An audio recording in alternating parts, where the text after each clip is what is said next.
Hey, thanks for joining us. You are listening to Youth Unhinged by Yuvaan and Karan. When fanatic Jen hit us in the face, we both sat down and decided to talk about it. If you happen to be around our age or seem confused on what is going on in the minds of us millennials, cheer up, you have come to the right place. Wow, we've got Mr. Tan Wei Wen in the house. So both of you are in Korea. So which part of Korea are you in, WeiWen? Seoul. Yeah, same with Seoul. Yuvaan. So both of you are in Seoul, Yeah, both in Seoul. but different universities though. Yep. Yeah, Next year different. also, next time also different university. Why? I mean, like there's a chance that you could have ended up in the same university. Possible, but then I didn't take. There's only certain engineering subjects that we can take in Korea University, so I didn't take. Right. Got computer science, but then I don't like Korea University that much lah. Ouch. Wait, I think before that, let me recommend this coffee. It's very nice. What is it? Lucas 9. Lucas. Okay. What's that? An instant coffee? Uh-huh. How does it work? Like you get it hot, you pour in No the lah, powder. it's cool and actually. add hot water. Convenience store. Just buy the normal coffee. Convenience store. It doesn't come from a vending machine though. No. Oh, interesting. That's very And nice. WeiWen also has a drink. Only you Yeah, don't What's have to that? Pure drink. water. No. Chocolate. Hot chocolate. Chocolate. Oh, it's Yeah. cold there. Yeah, it's cold here. Right. So Yuvaan is doing, I don't know what, like it's already cold and There's you wanna freeze actually yourself. this term in Korea, it's called Oljuga. It means even if it's freezing, you will still drink like ice drinks, something like that. Makes no sense. I don't know why, I just like to drink cold beverages, even when it's fucking cold outside. So what? You're not gonna sleep. The coffee has got no effect on you nowadays, right? I think I already become immune. Too much coffee. So first of all, like which you studied, you're from Malaysia as well, right? WeiWen? Yeah, Malaysia. So Yes. which secondary school did you study in? I studied in SMK Taman Kelang Utama in Selangor. Right. Oh, in Selangor. Yeah, Okay, so it's you're like a a Selangor guy, Yeah, Selangor guy. right? Where are you from? So I was born in Bangsa, but now I'm in Malacca. Melaka. Okay. Yeah, and then Yuvaan has been in Malacca also for for a long time. Since I'm born. So like you guys know each other since secondary school or primary school? Yeah, or... just the two last years of secondary school, Form 4, Form 5. Yeah. Mhm. Yeah. Okay. So Tan Wei Wen, you're studying engineering. Yeah, engineering. Correct. Right. Okay. Interesting. So what made you take engineering over computer science? Because when I was in secondary school, I didn't really study computer science. So I didn't really have the knowledge. So that's why I think like computer science is much more harder compared to like engineering course. Because I study physics, chemistry, like the course is actually related to engineering. But then like computer science, I didn't really take computer class in secondary school. So that's why I just chose the engineering course. Okay, what sort of engineering are you gonna study? Or are you studying? Have you started already? Yeah. I started already. But all right. I took material science and engineering. And then like I finished my first year last year. So this year is my second year. Yeah. Material science and engineering. So you're 21 years old then? Yeah, 21. All right. And you ended up in where? Korea National University, right? KNU. This KU, Korea University. Korea University, right? And then there are three universities that is part of the Sky. Yeah, the Sky. It's part of Sky. Part of Sky, yes. So there's Seoul National University, right? So that's the one. Yeah, that's the one with the National University at the end. And then there's Korea University, the one you're going to. And then you're going to Yonsei. Yong something. Not Yong, like Yonsei. Yonsei. Okay, yeah, Yonsei. Butcher the name, please. It's my university, okay? Okay, sorry. I'll pay more attention next time. Okay, so I couldn't help but noticing you've got quite a big following on your Instagram page. Do you consider yourself like an influencer? By any chance? No, not at all. Because like I don't think that is a huge amount of followers because it's just like some of my friends that I got to know like since secondary school, and some even like my primary school friends, and then some of my friends like here in Korea. So I think it's not like influencer, because influencer is like someone who can influence others and they have like a huge amount of followers, but then like 2000 is just nothing. Like for me like it's not that much. Yes. But then if you see, we and Karen realized that your following is a lot, but then your followers are not that much. Yeah, it's not equal. It's not really proportional. No, because like that means there are a lot of people trying to come to profile and following you, right? No, because like some of them they approach me because they want to know like how to study in Korea. So basically they are like a stranger for me. So, and some of them they didn't even have like a profile. So they just ask question to me. So of course I won't follow back because I don't know who are they. And like they didn't even have any posting, and then just looks like a fake account. Yeah, like a fake account. But then they ask question. So yeah, usually they are like strangers. So I just didn't follow back.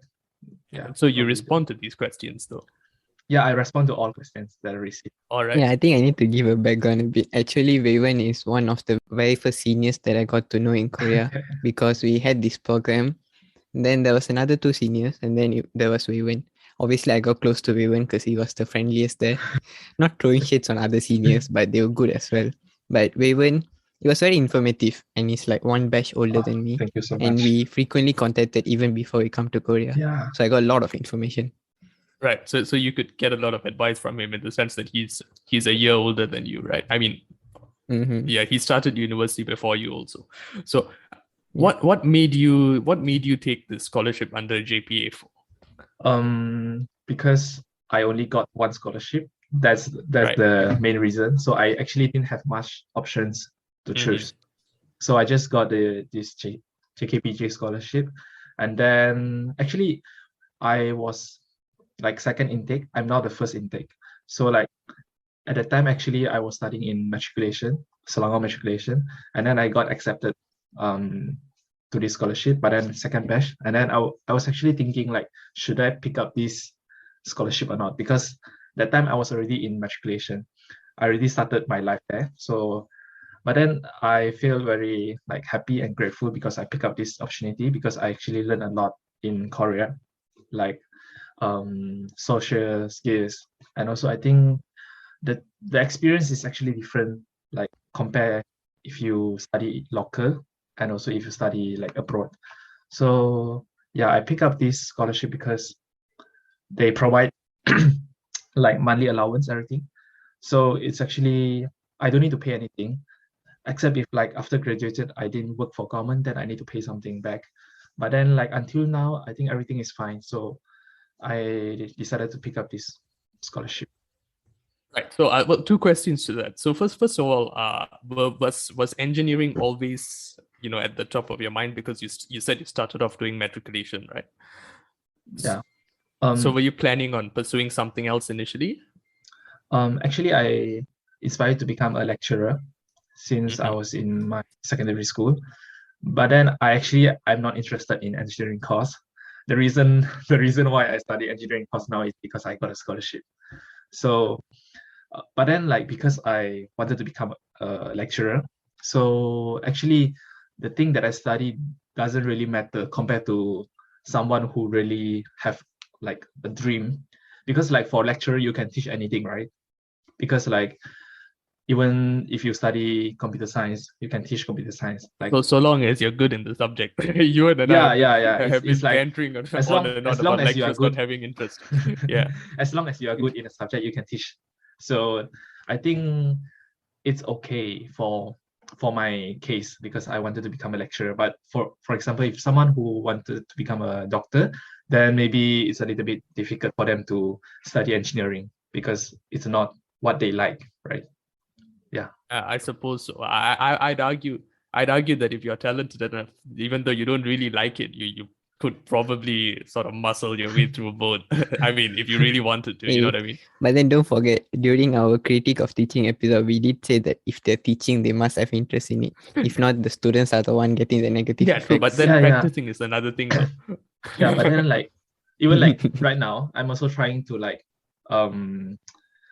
love what I study, you know. Even like at first I'm not interested in it, but then like now I started to like try to make myself like fall in love with this major, material science and engineering. So I think it shouldn't be a so problem. Naturally you have a problem with people saying, oh, this subject is difficult, that subject is difficult. I imagine that rubs you the wrong way, right? Yeah.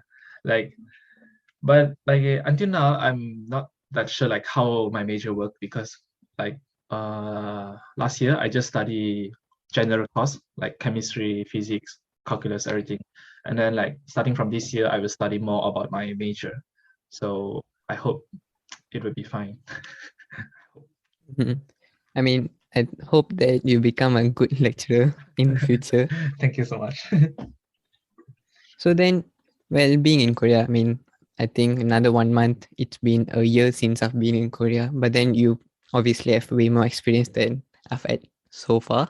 So what do you think about Korea and what it feels like to be a foreigner in Korea? Because of course we've been in Malaysia for so long, it's going to be a drastic difference in my opinion. Yeah. So what do you think about it? Okay, so as a foreigner in Korea, I think there are two cases. So the first cases is like you are a foreigner who is studying in Korea. So if you came to Korea and study here, I don't think there's a lot of like problems that you will face, except some like racist people in Korea, like the older generation. They would think like you are foreigners, and then sometimes they will just act very rudely. So except that kind of issue, I think there's not much issue, because like if you come here to study, you actually just linger, like hang out with your friends, right? So you didn't really expose to Korean society. But then if you came here to work, I think it's totally different case, because like I always heard from my friend who are currently working in Korea. They said like Korean society is actually very complicated.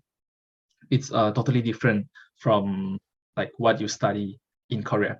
So even if like the environment is totally different. The environment is totally different. It's stressful, and also the way Korean people work is very, very different from foreigners, and their social life is very complicated. Like Okay, so here's a question. Yes. So Chinese people are known to work very hard.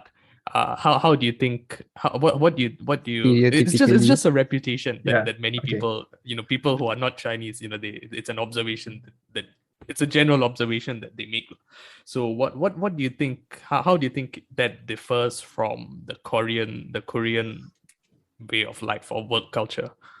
Have you seen any immediate differences? I think they are much more hardworking than like us, and I think that that's actually just stereotype, right? Like Chinese, they work harder. Sure.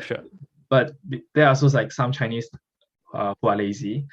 Yeah, because it also must be pointed out that I think you've got one of the biggest populations in the world also, right? China and India, around 1 billion people each country. So yeah, it's easy to see how you can stereotype some people that way. But then there should be some merit to that statement, though. Yeah, like in my opinion, I think their pace is much more faster.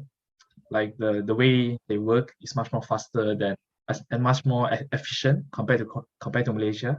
Like in Malaysia, even if you work harder, it's not that stressful compared to Korea. Like even if you are in a subway in Korea, you can see like how they walk. The speed is like very, very fast. Like they literally run. So in Malaysia, you won't really like see this kind of like situation. So I think their life is actually much more stressful and difficult compared to like Malaysian. Yes. And I don't know, Karan, if you realize back in our secondary times also, I thought I'm the one that walking so fast during like in between our classes, right? But when I come to Korea, I realized that they actually walk so damn fast. I can't even catch up You sometimes. realize you've got competition there now. So I had one Yes. of the pros of studying abroad, right? You get to see exactly where you stand in comparison to others. Yeah. It's interesting. I heard of people who walk fast, they they live longer rather. Yeah, I Maybe- think we maybe. just stick to live longer. but then looking at the stressful work culture in Korea, like let's take the K-pop industry for example, right? A lot of people Mhm. an observation that I made recently, the K-pop people and K-pop people who are acting, the actor from Squid Games, well, it's a she rather actress. She lost a lot of weight.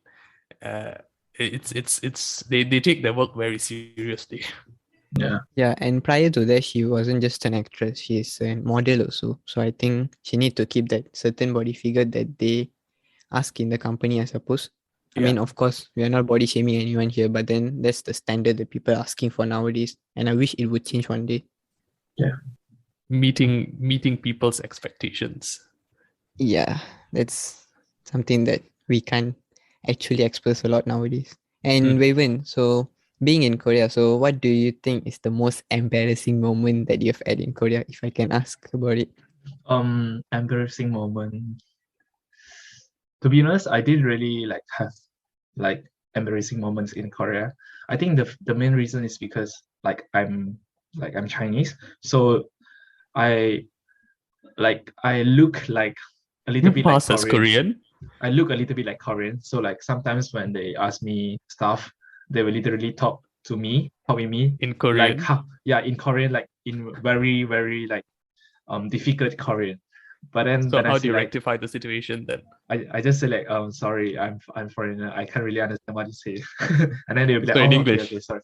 No, they will talk in Korean, but then in a more simple way instead of so you reply in Korean as well. So you tell them that you're struggling, right? Yeah, okay. I say I can understand a little bit, but then can you repeat it again, because I'm a foreigner. So that means, really even to do that, I think you must have picked up a fairly decent amount of Korean already. Because all of us are in the same system, right? We need to learn Korean language for 1 year in Korea and then 9 months back in Intech. Yeah. Right. So how's your Korean in comparison to WeiWen's? I mean, if you compare me to WeiWen, of course my level is not that high. I think, but then I would say mine is fairly average. Yuvaan is better because nowadays Yuvaan is studying in Seoul National University.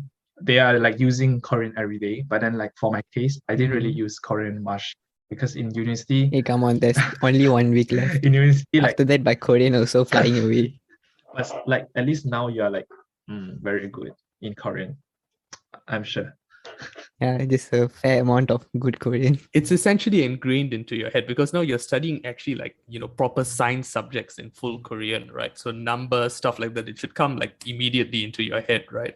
As soon as the lecturer says it, you must be able to process it as quickly. So have you come to that stage already? In university, because actually we can choose English lectures or Korean lectures. So for some of my classes, I choose English lectures, which means that I will study the language the course in English instead of Korean.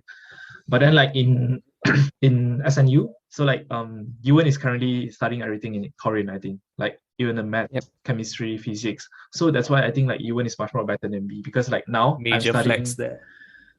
I'm studying everything, almost everything in English, except some certain courses in Korean. So I don't think I'm that good in Korean language, because I study in English. So when it comes to some specific terms, I don't think I can straight away say it out in Korean. But then I think it's just being humble. His Korean is actually quite good. Of course, yeah. Take that with a pinch. I'm taking everything with a pinch of salt here, because both of you are studying in Korea anyway. You've got to get around your daily businesses. So I'm assuming that you can both handle a basic conversation at the very least. Yeah. So you studied in Korea, and you said a lot of people reach out to you. So what are some of the most common questions that you get? The most common question is how can I apply for a global Korea scholarship, like the GKS scholarships? Because actually there are many foreigners, students, they wanted to come to Korea to study like undergraduate or even master. So they usually, when they approach, they will say like, hi, so can you help me with the application for the Global Career Scholarship? And then so I will just like guide them like through the procedures, and then like tell them, and also like give them some like tips like how to survive in Korea. That kind of question is like the most So how does this Global Korean Scholarship differ from the GPA scholarship, or the one that you're doing? It's two different things, am I right? Yeah, it's a different scholarship. Like GPA So is why under, aren't they applying for the GPA scholarship? because they are not Malaysian. Yeah. Oh wow! So you've got an international fan base there. No, like just international friends, like they international strangers. Like they just International ask, strangers. like they just asked because they wanted to study in Korea, because yeah, but then they cannot apply GPA because they are not Malaysian. GPA is Right. only for Malaysians. Okay, so in my books, you're already an influencer there. No, just advisor. Yeah, I Advisor. think it's because people don't claim themselves as influencer, because nowadays it tend to become like a bad term, right? Yeah, maybe. But Alright. then influencer can be a positive thing. Yeah, So yeah, if sure. you ask me, Joe Rogan is an influencer by himself. Yeah, and actually, like for me, I think like everyone is influencer because you influence someone surrounded by you in Yes, some for sense. Yeah, sure. that's very So true. yeah. Okay, so Korea. Let's talk about Korean Global Scholarship for a while. So, how do you apply for it? What is the minimum requirement that you need in terms of your education level and then your marks? And what? And here's the most important question: what education certifications are recognized and what aren't? You mean like the GKS, Global Career Scholarship? Yes. So like Global Career Scholarship, you can actually find the details on the Study in Korea website. So this scholarship is actually given by the Korean government and to like international students all around the world. And of course, they have quota for each country. So like, for example, if Indonesian, the population is like higher, so they will give more quota for that country. And GCAS is actually divided into two, like embassy track and also university track. So different track, they have like different criteria. So it actually depends on yourself. Like for example, if you are a more academic person, then you should maybe choose like a university track. But if you are like a more, how can I say, like active person who is like joining sports aligned. Like, yeah. Yes, if you like join a lot of like the volunteering activities, then you can go for embassy track. It's much more easier because like they emphasize in different thing. For university track, they emphasize in academic, but then for the embassy track, they emphasize in something else, like not only at academic. So the criteria is different, and they have, of course, you need to like submit a lot of documents. It's actually similar to the JPA scholarship. You need to submit your secondary school, your graduate, like your certificates, and then if you have a topic, the Korean examination certificate, then Yeah, test of proficiency in Korean. yeah, the probability of you getting selected is higher. But then even if you didn't have the topic certificate, it's also okay because they actually prepare for you like 1 year language education in somewhere like in Busan, I think. So yeah, the documents is actually very complicated to be honest. And also like every time when they ask me, I will say like I can just help you not that much because I'm not a GKS scholar. So to be honest, like the details, sometimes I'm not that sure. So I just give them some briefly information about GKS. Okay, then I think I realized two new things about you for the past few weeks. One is your photography account. Okay. Second is your YouTube channel. What is going on? Because like now is a holiday, right? So I bought a drone last December. So because I didn't go back to Malaysia, so I was thinking like I wanted to learn something new, like during holiday because I didn't really study. So actually I have a lot of time to explore some new things. And actually I also like wanted to join some lab research in university, but then like because I'm just first year student, so I can't really like participate in any of those activities. So I just focus on one thing, and then I think maybe I should learn something about photography. So I bought a drone, and then while traveling, I take some pictures, and then some very random pictures, and then I just upload it. And then, is there any restriction in Korea? Sorry? Like, where can you use the drone? Is there any restrictions? In Seoul, actually, there are many restrictions. So but then they will show you like in the app, they will show like it's a restricted area, so you cannot fly in those areas. So whenever that happens, I will just like keep it back and then just use my phone. But then like usually places outside Seoul, which mean like the like countryside areas, usually you can fly your drones as long as you follow the region rules. And then like, because if you fly a drone, there's like a limit height, like you cannot reach more than maybe 120 meter. And then they have some very simple rules for you to follow. So in Seoul, it's quite hard to fly because they have a lot of restrictions. Yeah. How about the YouTube? On the YouTube is actually because when I take photos, I also take videos, and then usually I just uploaded it on Instagram. But then like this holiday, I was like, since I already uploaded the videos on Instagram, then why don't I just like upload the similar videos on YouTube? Because like it didn't really take me a lot of time because it's just the same video. So I just upload it in a different platform, and then I don't really care like people want to watch or not. I just upload it. Yeah. It's like my we've been doing that also nowadays. like album, like my personal album. Yeah. So Karan, what do you think about Korea? Do you want to come to Korea? Yeah, I was gonna ask actually, what are your impressions of Korea? What stood out the most to you when you went there? Over where we are, Malaysia. I mean, of course, before I come to Korea, what I think my opinion that is different from WeiWen, I don't know whether it's different or same. Maybe WeiWen have the same idea, right? It's not always lights and festivals all the time. It depends on what place you are and what time is it, and depends on what season as well. Yeah. It's not like always what you see in the K-drama. Like that's not the real Korea. That's just of course, like sometimes you can see those kind of scenes in Korea, but then like it's not the real Korea. In Korea, you can see a lot of people, like some people get drunk, and then some of people they fight, and you can see this kind of stuff happening in Korea. So, just like any other countries, there are problems here as well. Just that don't think that it's always the best. Yeah. Right. So how did the general public take or look at K dramas and K waves? The K wave. What did they think of it? Are they as excited about it as people around the world are?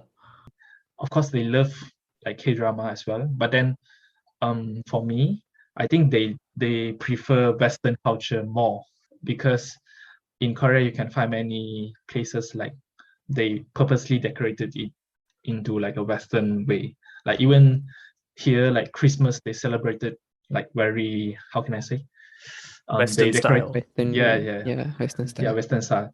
And also they have like many theme park, like in a French style, and also like a Italy style. So I think they love their own culture, but at the same time they also not too crazy about it. Yes, not too crazy about it. And I think that gives me another chance to ask this question. You've been to a lot of places in Korea, right? And what is your favorite place that you've been to so far? Favorite place? And maybe share some experience at the place. I didn't really have like a specific favorite place, but then I actually prefer Gangwon-do, because like for me, Seoul is like very busy and also hectic city, but then like Gangwon-do is like you can see a lot of nature stuff, like the landscape is also very beautiful. Then there are many mountains, and it's more to like a nature place. And I personally love like those nature sceneries. So I think at the moment I just goes want to for- be in a concrete jungle. Everyone likes serenity and no city, no cars. I just want to be, stuck in a concrete jungle. I mean, there are some people who love like very busy city like this. Yeah, I mean, in this case, I'm same case with WeiWen. I would rather prefer countryside. But then the problem with countryside is that it is not as advanced and convenient Yeah, as Seoul, like true. the transportation and stuff. Yeah, especially the transportation is very bad. I went to Jeju like last 2 weeks. I went to Jeju Mhm. and then like the public transportation in Jeju is really bad. But then you really need to like plan very carefully your trip if you don't want to like miss a bus, because the interval is like very like after if you miss a bus, you need to wait for another maybe 1.5 hours for another bus. Like in Seoul, if you miss a bus, you can just got another bus within like 3 minutes or 5 minutes.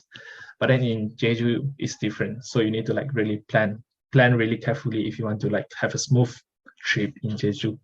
Right. Well, it's interesting to point out that one of your pictures got the attention of Korea's tourism board. Were you aware that they used the pictures?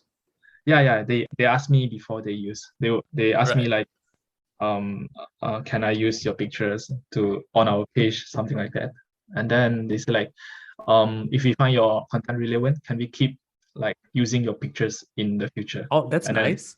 Then I say like, Mhm. yes. So that means like, they don't need to ask me every time they want to use my picture. They can just use Right. it like freely. How many likes did the most popular one get? You mean in the Seoul South Yeah. Korea page? Yes. I didn't really check it, but then I think it's a lot because their page itself has like more than 400k followers. Wow. So yeah, so I think the likes is also a lot, but then I didn't really Commendable. go and check it. Good stuff. Good stuff. Yeah, I think we have discussed quite a lot of stuff today. Yes, it's been very interesting talking to you, Tan Wei Wen. You. If you like this episode, then please give Tan Wei Wen some props. Follow him on YouTube, Instagram. If you don't mind, you might as well shout out your account names. My Instagram name is like TWW. I mean, like, is it like alphabets or just the name TWW WeiWen? Right. Yeah. And subscribe to him on YouTube for landscape views or aerial views through the drone. I think I've seen a little bit on Instagram as well. Looks very nice. So what's the YouTube account for that? Yeah, it's the same name with Instagram. It's just TWW WeiWen. Right. So you find him on Instagram and you can find him virtually everywhere already from there. And also thank you for being our first guest. Yeah, thank you so much. It's been a really great time talking to you. And hopefully we can go for another badminton. Yeah, sure. Okay, well, that's a wrap for this episode. Thank you for joining us. We'll catch you in the next episode. Till then, you're listening to Youth Unhinged with Yuvaan and Karan. Okay, thank you so much. Bye.